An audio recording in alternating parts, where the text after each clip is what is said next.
Here's 10 mistakes you are probably making in Elden Ring Nightreign.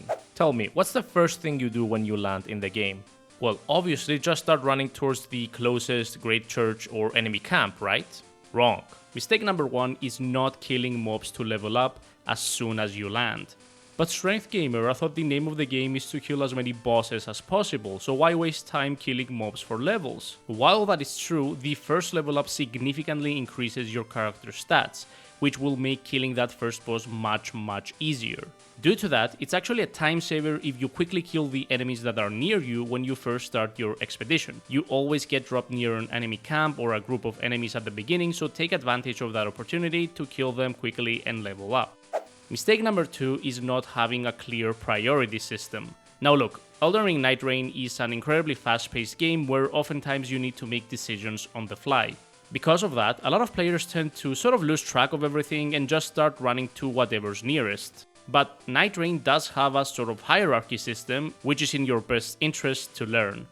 On day 1, aside from leveling up once as I mentioned, you mostly want to be focused on great churches, camps, forts, evergeels and mines, as well as easy field bosses. If you haven't learned which are easy and which are hard yet, all you need to do is either check the map or check their eyes. If they have red eyes and or appear with a red outline in the map, they are challenging and should be left for day 2. On day 2, you should be focusing mostly on challenging bosses as well as clearing the large castle in the middle or clearing a shifting earth if you have one active. Don't waste time on easier locations unless they are literally in your path and you're sure you can finish them extremely quickly. What you can do is clear them out quickly while the night is closing, after you've already cleared all the big targets you could. And obviously you should get churches whenever possible, preferably whenever they're closest to a location that you're heading to. Don't run across the map just to get one church on day 1, it's probably not worth it. Mistake number 3 is kinda tied to the second one. Don't be an overachiever. Every team has one of them. Oh yeah, we can totally clear the mine that is 3/4 swallowed up by the rain, no problem. Yeah, he's dead. Don't press your luck. Yes, speed is of the essence and yes, you should try to clear as many locations as you can, but you need to be smart and take calculated risks. For example, is there an easy field boss near the final safe zone that you can probably kill quickly? It's probably worth the risk. Even if you die, the runes will drop nearby, right? Is it an enemy camp with the statues as bosses and you're at level 4 right now being chased by the rain? Not worth it, but abort. It's better to err on the side of caution because permanently losing your runes is pretty much the worst thing imaginable in this game. Levels are your bread and butter in Elden Ring Nightreign, so make sure you don't gamble an entire level's worth of runes just to potentially gain a small amount. You wouldn't gamble $1,000 just for the chance to get back 100, right? Mistake number 4 is not sticking with your team. Now listen, hey, listen. I know, alright? When you tell me that your teammates are inefficient as hell and not playing properly at all, I believe you. But unless they are literally just sitting around killing ads at like level 4 or something, it's better to stick with your team or at least be close by. Don't just gallivant off on your own quote-unquote optimal route. Not only are you running the very high risk of being killed and losing time and potentially levels, but you're also not supporting the other 2 players and thus increasing the risk of death for them as well. It's just overall not a good idea to run off by yourself is what I'm saying. So, stick with your teammates. Trust me, you're better off completing a mediocre run well, rather than trying to do a perfect run and dying and losing time. If you have an idea of where you should be heading, then pin it. Maybe even try and run towards that spot and see if the other 2 are following you. But if they're not feeling it, then stick with your team. Mistake number 5 mostly concerns solo players, going too fast. Or trying to go too fast. What do you mean? I thought the point was to go fast, I hear you asking. Now yes, you want to be as efficient as possible, but keep in mind that solo is fundamentally a different experience compared to co-op. On solo you can't just blast through everything the way you can in co-op. It's just not possible unless you're already extremely competent. In which case, hi, please keep watching the video even if you don't actually need it. Thanks. Anyway, on solo you don't have teammates sharing aggro or alternating ultimates and more crucially, nobody to revive you. So you have to be a bit more methodical and slower and more cautious during solo runs. It is perfectly normal to consistently clear out less areas on solo compared to co-op. That's how it should be. The good thing is that due to FromSoftware balancing solo mode and increasing the runes that you earn on solo, you can pretty easily reach a high level for the final boss, even if you're not speedrunning everything. I'm talking about consistently reaching level 13, 14, even 15. So on solo, rush, but not too much. Mistake number 6 is not focusing on or taking advantage of Evergeals. Evergeals are incredibly beneficial in Elden Ring Nightreign because they will guarantee that you get an extremely useful item regardless of which class you choose. Runes. As I said before, levels are your bread and butter in Elden Ring Nightreign. Evergeals are guaranteed to drop either 10,000 or 20,000 runes, depending on the difficulty of the boss fight, and it's a good idea to grab the runes unless the other drop is extremely useful for your character. So don't just treat Evergeals as an optional thing that you'll go to if you have the time and keys. Actively try to make them a part of your run.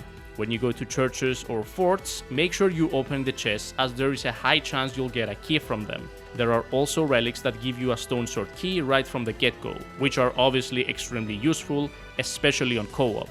Try and open as many Evergeals as you can without interrupting the flow of the run, especially on day 1. Mistake number 7 is avoiding the rain completely. Now, what I mean by that is that while you should run away from the rain and you shouldn't risk your life by hanging around inside it for too long, you can go inside for periods of time when the situation calls for it. The most obvious example here is when you drop your runes. At the end of day 2, there's no timer anymore, so if you've dropped your runes, you can just run and get them, assuming that they're not too far. If you manage to grab your runes, then even if you die before you reach the safe zone, the runes will still be closer, so you can just keep doing this over and over until you manage to grab them and get back before you die. You can't drop below 2 levels of your original level via death penalty, by the way, so you don't have to worry about that.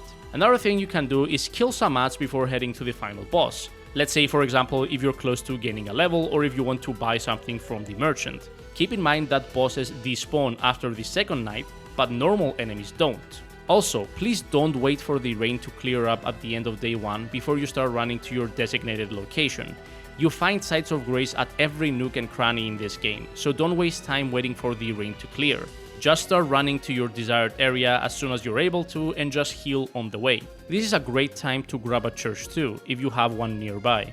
Mistake number 8 is not having any relics that give team-wide buffs. Yes, I understand that you want to make your character as OP as possible, but effects that benefit the whole team are incredibly powerful as well. This is a co-op game after all. For example, the aforementioned perk that gives you a stone sword key at the start of the run is extremely useful, as the entirety of your team can benefit from it by opening an Evergeel really early or opening more Evergeels throughout the run.